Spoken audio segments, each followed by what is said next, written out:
பெண்டிரால் சுகங்கொழிப்பான் பெரியதோர் இடம்ப உண்டு உண்டிரா கிடக்கும்போது உடலுக்கே கரைந்து தந்துடாய் மாலமார்பன் தமர்களாய் பாடியாடி தொண்டு பூண்டு அமுதமுன்னா தொழும்பர் சோறு உகக்குமாரே. திருமாலையில் இருக்கக்கூடிய 5ஆம் பாசுரம் இப்பாசுரம்.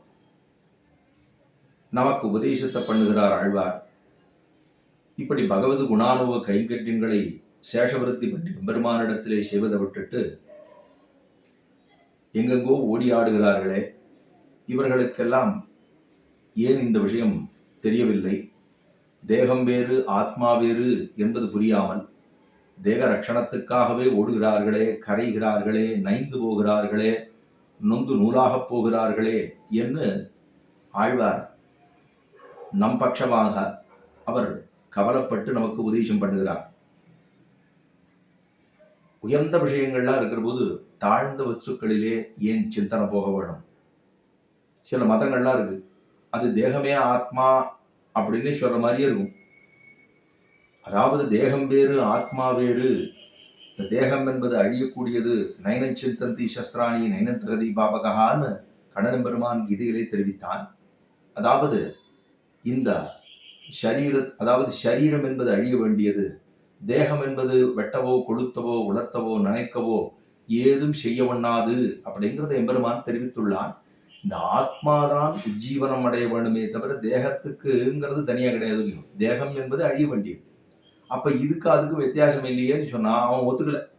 சில மதங்கள்லாம் இருக்கு இல்லையோ, லோகாயதன் அப்படின்னு மதம் இருக்கு, சில மதங்கள்லாம் இருக்கு. அந்த மதங்கள்லாம் இப்படி பார்க்கறதே ரொம்ப நல்லது. இந்த இப்படி கண்ணால் கண்டு உடம்பால் அனுபவிக்கக்கூடிய அனுபவமே உயர்ந்தது அப்படின்னு சொல்லக்கூடிய மதங்கள் எல்லாம் உண்டு. அவன் சொன்னா இதுதானே உண்மையா இருக்கு, அத்தை போய் வேற ஏதோ இல்லைங்கிறிய நீ அப்படின்னு சொல்லி அவன் நம்மை திசை திருப்ப பார்க்கிறான். ஆனா அப்ப சொன்னார் ஆழ்வார், இல்லை அப்படி கிடையாது, இது ஆத்மா என்பது வேறு, இந்த ஆத்மாதான் எம்பெருமானுக்கு தொண்டு புரிய வேண்டும், இந்த ஆத்மா உஜ்ஜீவனம் அடைய வேண்டும், இந்த ஆத்மா உஜ்ஜீவம் அடைந்து எம்பெருமான போய் சேர்ந்து நித்தியமான தொண்டு புரிய வேணும் அப்படிங்கிறது தெரிஞ்சிருக்கணுமோ இல்லையோ. அது தெரியாமல் என்ன பண்றோம்? உடலுக்கே கரைந்து நெய்கிறோம். என்ன சொல்றார்? பெண்டிரால் சுகங்கள் உய்ப்பான். பெண்களாலே சுகத்தை அனுபவிக்கக்கூடியவன், பெண்களோடு சேர்ந்து ஆனந்தப்படுவது அதுவே சுகம், அதை விட வேற சுகம் என்பது என்ன அப்படிங்கிறது அப்படின்னு சொல்லிக்கொண்டு பெண்களால் சுகங்கள் உய்ப்பான். அவர்கள்லாம் என்ன பண்ணுவா? இப்போ ஏதோ எங்கேயோ போறான் அப்படின்னா அவர்கள் பணங்காசு இருக்கிற வரைக்கும் கூட இருப்பா. அதுக்கப்புறம் ஐயா ஈசிபோமின் ஈந்திரேமின் அப்படின்னு ஆழ்வார் தெரிவித்தாரோ இல்லையோ, அப்போ புறப்படு, வேற ஆள்லாம் காத்துட்டு இருக்கு, நீ புறப்படு அப்படின்னு சொல்ல போறா. பெண்டிராலே சுகங்கொழிப்பான்னு அது எத்தனை நாளை அனுபவிச்சாலும் அனுபவம் அப்படிங்கிறது இல்லையோ, அது இல்லாமல் அப்படி இருந்தாலும் அதற்கே போறானே. பெண்டிரால் சுகங்கொழிப்பான். அதனால என்ன இவனுக்கு கிடைக்கிறதுனா அவனுக்கு துக்கத்திலே போய் சேர்கிறான். பெண்டிரால் சுகங்கொழிப்பான் பெரியதோர் இடும்பை பூண்டு.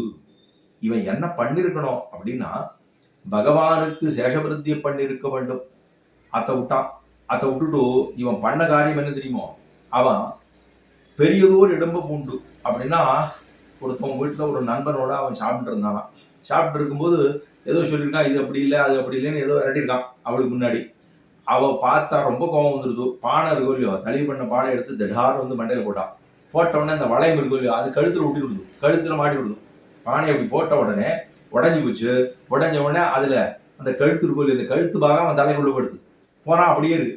அவன் நண்பன் பார்த்தான், இதை வச்சு ஒரு பாட்டு பாட ஆரம்பிச்சிட்டான். இவ்வளவு நன்னா இருக்கு, என்ன இடும்பை பூண்டு. கடைசியில் என்ன ஆகுது? இவன் கட்டப்பட்டதுதான் மிச்சமே தவிர என்ன அனுபவித்தான் என்பது தெரியாது. அப்படித்தான் இருக்கு. பெண்களால் சுகங்கொழிப்பான் பெரியதோர் இடும்ப பூண்டு. நேரம் பூர வியர்த்தம், நேரம் பூர போச்சு, பகவத் கைங்கரியம் போச்சு, சேஷவர்த்தி போச்சு, ஞானம் போச்சு, அனுஷ்டானம் போச்சு, வைராக்கியம் போச்சு, எல்லாம் போச்சு. பெரியதோர் இடும்ப பூண்டு உண்டிரா கிடக்கும் போது, உண்டு இரா கிடக்கும் போது இவர்களாலே இப்படி கொண்டபெண்டர் மக்களேன்னு ஆழ்வார் தெரிவித்தார்.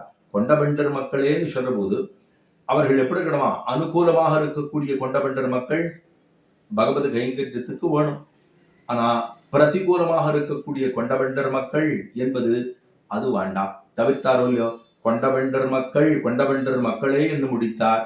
கொண்டவெண்டர் மக்களுத்தார் சுத்தத்தவர் விரரும் என்று ஆரம்பித்தார் அடுத்த பதிகத்தாரே. அப்படின்னா கொண்டவெண்டர் என்பது அனுகூலமாக பகவது கைங்கரியத்துக்கு அனுகூலமாக இருக்கக்கூடிய கொண்டவெண்டர் மக்கள் வேணும்.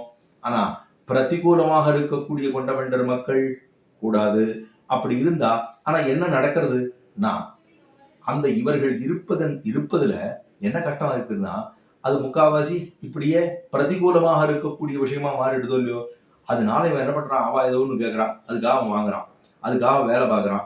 வேலை பார்த்து உழைச்சு கடைசியில் ராத்திரி வந்து படுத்துட்டு ராத்திரி படுத்துட்டா தூக்கம் வரல, எங்க கடன் வாங்கியிருக்கோம், என்ன வாங்கியிருக்கோம், ஏது என்ன எல்லாம் ஓடிட்டே இருக்கு. இவன் இந்த ஜீவன் இந்த உடம்புக்காகவே இவர்களுக்காகவே அலைகிறான். கடைசியில் என்ன ஆகுது, உண்டு இறா கிடக்கும் போது உடலுக்கே கரைந்து நீந்து இந்த உடலுக்காகவே கரையறான். ஆனா அதுக்கு கரையணுமானா அது கரைய வேண்டியது இல்லை. எதற்காக கரைய வேண்டும்?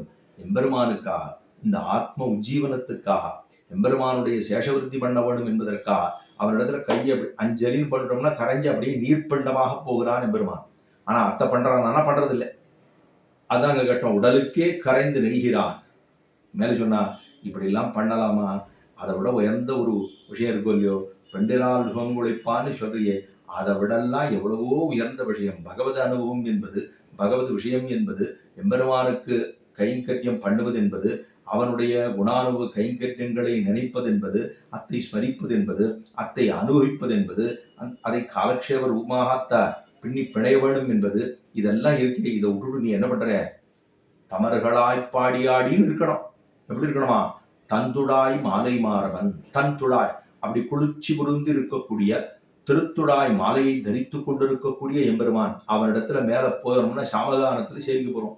ஹாவு ஹாவு ஹாவு அகமன்னம் அகமன்னம் அகமன்னம் அகமன்னாதோ அகமன்னாதோ அகமன்னாதா அஹக்விஸ்லோகிருது அஹக்விஸ்லோகிருது அஹக்விஸ்லோகிருது அகமஸ்மி பிரதமஜாருதாஸ்ய பூர்வன் தேவேभ्यो அமிர்தஸ்ய நாபாயி யோ மா ததாயி மயி சைதேவ மாவா யோ மா ததாதி சைதேவ மாவா என்று சாமகானத்துல பெருமாளை சேவிச்சுட்டு தன்துழாய் மாலமாறவன் அப்படியே திருத்துழா மாலையை அணிந்து கொண்டிருக்கக்கூடிய எம்பெருமானை தமர்களாய் பாடி ஆடி அவனுடைய அடியார்களோடு சேர்ந்து பாடி ஆடி அந்த பகவானோ அந்த அடியவர்களோடு சாமகானத்தை சேவித்துக் கொண்டு அந்த அடியவர்களோடு சேவித்துக் கொண்டிருக்கக்கூடியது. பகவானுக்கு என்ன பண்ணணும்? சேஷவருத்தி பண்ணணும். பெருமாளுக்குனா நான் அன்னமாக போகிறேன், நான் அன்னமாக போகிறேன், எம்பெருமான் என்ன புஜிக்கிறான், எம்பெருமான் என்ன புஜிக்கிறான்னு நினைத்து கொண்டு அங்க ஆனந்தப்படுவதுங்கிறது தான் கர்த்தவியம். ஆனா அதை விட்டுட்டு தமர்களாய் பாடியாடின்னு இல்லாமல் தந்துடாய் மாலமார்பன் தமர்களாய் பாடியாடி தொண்டு பூண்டு அமுதமுன்னா என்ன பண்றேன்? பெண்டிரால் சுகங்கொழிப்பான் பெரியதோர் இடும்ப பூண்டு உண்டிரா கிடக்கும் போது உடலுக்கே கரைந்து நெய்ந்து அப்படின்னு ஆயிடுது. அப்ப தமர்களாய் பாடியாடி தொண்டு பூண்டு அமுதமுன்னா, தொண்டு பெருமாளுக்கு கைங்கரியம் பண்ண வேணும், அந்த எம்பெருமானிடத்துல கைங்கரியத்தை பண்ண வேணும். தொண்டு பூண்டு அமுதம் உண்ணா எப்படி? அந்த பகவானோடு சேர்ந்து பாகவத கைங்கரியங்களோடு சேர்ந்து அதை பண்ணணும் இல்லையோ. அதை பண்ணல, சேஷவிருத்தியை பண்ணல, அதுதான் அமுதம். அந்த கைங்கரியத்தை பண்ண வேண்டும். தொண்டு பூண்டு பகவானுக்கு கைங்கரியத்தை பண்ணணும். தேகம் வேறு ஆத்மா வேறு. இந்த ஆத்மாவானது எம்பெருமானுக்கு சமர்ப்பணம். அதாவது சொல்ற மூலியம் இந்த தேக ஆத்மாவை எங்க கொண்டு கொடுக்கணும்னா பகவானுடைய திருவடிகளுக்கு சமர்ப்பிக்க வேண்டும். எம்பெருமான் தான் இதை காப்பாற்றி கொடுக்கணும். அப்ப அது பண்ணணும் இல்லையோ. அப்ப அவனுடைய சிந்தனையில இது ஓடாம எங்கேயோ போறான்.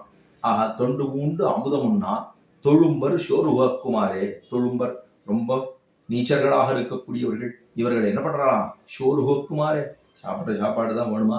ஏன்னா அம்மா அப்பா தானே சொல்லி கொடுத்துருக்கான், அவா சாப்பிட்றத பார்த்துருக்கான், இவனும் சாப்பிட ஆரம்பிச்சிட்டான்.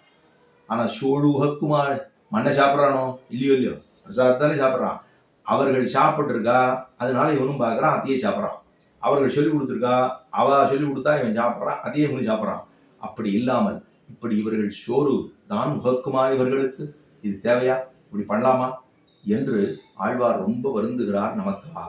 அப்படி வருந்தி பாடின பாசுரம்தான் இந்த பாசுரம். மேலும் செழிப்போம்.